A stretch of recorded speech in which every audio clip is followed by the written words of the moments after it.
Hello दोस्तों, नमस्ते प्रणाम। हम किरण शर्मा, हम मंजू शर्मा अपना यूट्यूब चैनल पर सबके स्वागत करे छी। नमस्ते प्रणाम सब दीदी भाजी के प्रणाम, सब यूट्यूब फैमिली के प्रणाम, जते चाची माई दीदी सुनबे सबके प्रणाम।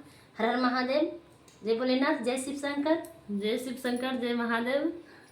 और हम दोनों देवरानी जेठानी जा रहा छी बहुत प्यारा से कजरी कजरी गीत गाबे। बहुत दर्दनायक, बहुत प्यारा भी कजरी गीत है। अहाँ सब जरूर सुनब, कमेंट करके सावन मास के कजरी गीत छे, बहुत प्यारा सा गीत छे। अहाँ सब जरूर से जरूर सुनब, लास्ट तक जरूर सुनब, कमेंट करके जरूर जरूर बताएं बताएब गीत केहन लागल। बहुत प्यारा सा गीत छे। बदरा चढ़ी आइले आसमान मां, बदरा चढ़ी आइले आसमान मां, घेरी घेरी बरसै सावन माना।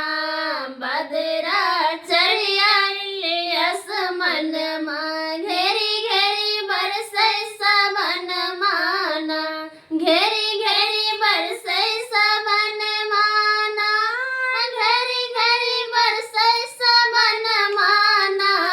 बदरा चढ़ी आइले आसमान मां, घेरी घेरी बरसै सावन माना। बदरा चढ़ी आइले आसमान मां, घेरी घेरी बरसै सावन माना, घेरी घेरी बरसै